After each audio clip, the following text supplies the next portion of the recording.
sur Europe 1. Ben H, vous commencez à avoir du mal à tromper l'ennui. 753, 754, 755. Pardon Anne, j'étais en train de finir de compter les lattes de mon parquet. Donc vous me demandiez par rapport à l'ennui, c'est ça?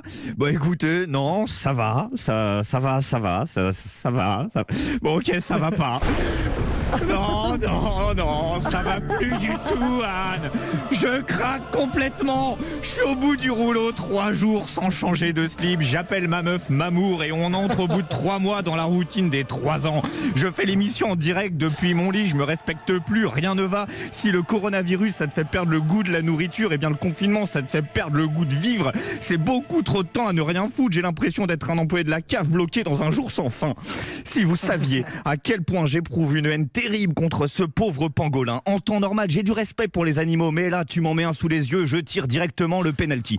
Les chauves-souris, c'est pareil. Hier, je me suis levé, ma copine regardait Batman, je l'ai clairement accusé d'être en plein syndrome de Stockholm. On devient fou, on sait même plus à combien de jours on en est. Vous avez dit 39, 40, là, selon les organisateurs, 6234 siècles selon mon dernier bilan psychologique. Hier, j'ai regardé ma montre, il était 14h. Je me suis dit, allez, action. Là, j'ai fait tout ce que j'avais à faire dans l'appartement, bim bam boum, j'ai regardé de nouveau ma montre, il était 14h02. Non, mais je le vois bien, je suis en train de devenir physiquement un chewing-gum, je suis aussi vif que Maradona maintenant. Hier, j'ai juste descendu mes poubelles, aujourd'hui, j'ai des courbatures, ça va trop loin. Mon corps, c'est comme une télé qui se serait mise en veille parce que le programme est pourri. Il y a 1 mois, je me voyais comme un résistant dans une guerre contre le virus. Aujourd'hui, j'ai l'impression d'être incarcéré pour un crime que je n'ai pas commis. Oui, je crois qu'on a assez de recul pour le dire. Le confinement, c'est une véritable prison. À un détail près, à la différence de la prison, en confinement, personne ne vient te sodomiser sous les douches.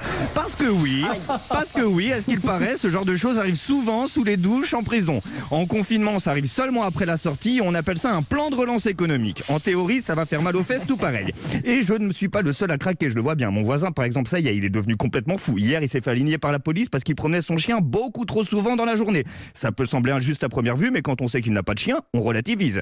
Et puis quand j'appelle mes proches aussi, c'est pareil. L'ambiance aussi, elle a clairement changé entre le début et maintenant, pardon.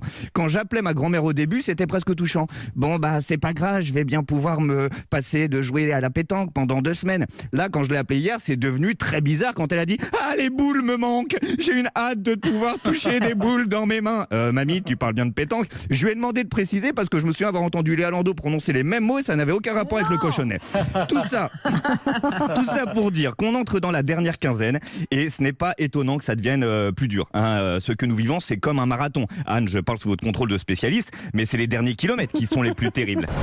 Alors, comme une lumière au bout du tunnel, je rêve de ce moment. Entrant dans mon premier bar post-confinement, commandant mon premier demi bien frais en terrasse, j'imagine déjà le serveur m'avertir « Mais monsieur, il est que 8h du matin » et moi lui répondre « Vous avez bien raison, mettez-moi une pinte ». Bon, moi c'est ça, mais on a tous une lumière qui nous attend au bout. Bon courage à tous pour les derniers kilomètres de ce long tunnel. Oui. Merci Ben H, c'est vrai que c'est très très long. On se retrouve